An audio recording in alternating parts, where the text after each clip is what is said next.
கல்லீரல் புற்றுநோய் காரணமாக இலங்கையில் உள்ள மருத்துவமனையில் சிகிச்சை பெற்று வந்த பவதாரணி நேற்று முன்தினம் மாலை உயிரிழந்தார்.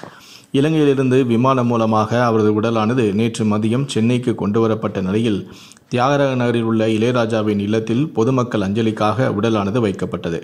அங்கு அரசியல் தலைவர்கள், திரைப்பிரபலங்கள், பொதுமக்கள் என பலரும் நேரில் வந்து அஞ்சலியும் செலுத்தினர்.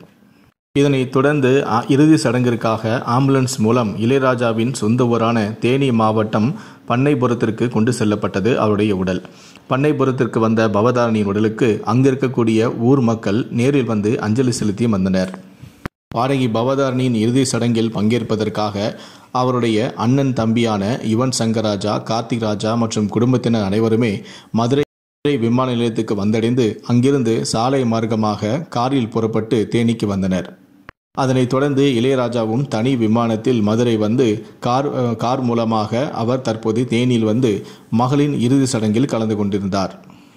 இந்த நிலையில்தான் கடந்த சில நாட்களுக்கு முன்னாடி, அதாவது இலங்கைக்கு சிகிச்சைக்கு செல்வதற்கு முன்பே பவதாரணி தான் கைப்பட எழுதிய கடிதம் ஒன்று தற்போது கிடைத்துள்ளதாக தகவல் ஒன்று வெளியாயிருக்கு. அதில், அன்புள்ள அப்பா, என்னுடைய உடல்நிலை நாளுக்கு நாள் மோசமாகி கொண்டே போகிறது. இன்னும் எத்தனை நாட்கள் நான் உயிரோடு இருக்கப் போகிறேன் என்று எனக்கு தெரியவில்லை. இலங்கைக்கு சென்று எடுக்கப் போகும் இந்த ஆயுர்வேத சிகிச்சை என்னை காப்பாற்றுமா என்பது எனக்கு தெரியவில்லை. ஒருவேளை நான் இறந்துவிட்டால் என்னை நீங்கள் மறந்துவிடக்கூடாது. தேனியில் இருக்கும் நம்முடைய வீட்டில்தான் என்னை புதைக்க வேண்டும். அதுவும் அம்மாவுக்கு அருகில்தான் என்னை நீங்கள் புதைக்க வேண்டும். உங்கள் பிள்ளைகளாகிய எங்கள் மூவர் மீதும் நீங்கள் கண்டிப்புடன் இருப்பீர்கள்.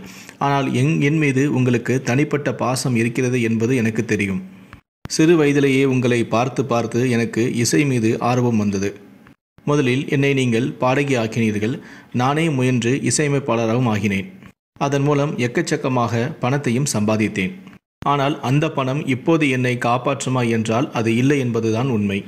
எனக்கு பிரயோஜனப்படாத இந்த பணத்தை, நான் கஷ்டப்பட்டு சேர்த்த இந்த பணத்தை நீங்கள் அனாதை இல்லத்துக்கும் முதியோர் இல்லத்துக்கும் இசைக்காகவும் மட்டுமே நீங்கள் இதை செலவு செய்ய வேண்டும்.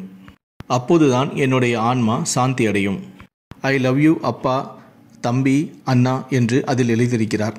இதை பார்த்த ஒட்டுமொத்த குடும்பமே கதறி அழுதது. பவதாரணி இறப்பதற்கு முன்பு இப்படி ஒரு கடிதத்தை எழுதி வைத்துதான் இருந்ததாக சமூக ஊடகங்களில் ஒரு தகவல் வைரலாக பகிரப்பட்டு கொண்டும் இருக்கிறது. இந்த வீடியோவை பற்றிய உங்களுடைய கருத்துக்களை கீழே இருக்கக்கூடிய கமெண்ட் செக்ஷனில் மறக்காமல் சொல்லுங்கள். முடிந்தளவுக்கு இந்த வீடியோவை மற்றவங்களுக்கும் ஷேர் பண்ணுங்கள். நன்றி, வணக்கம்.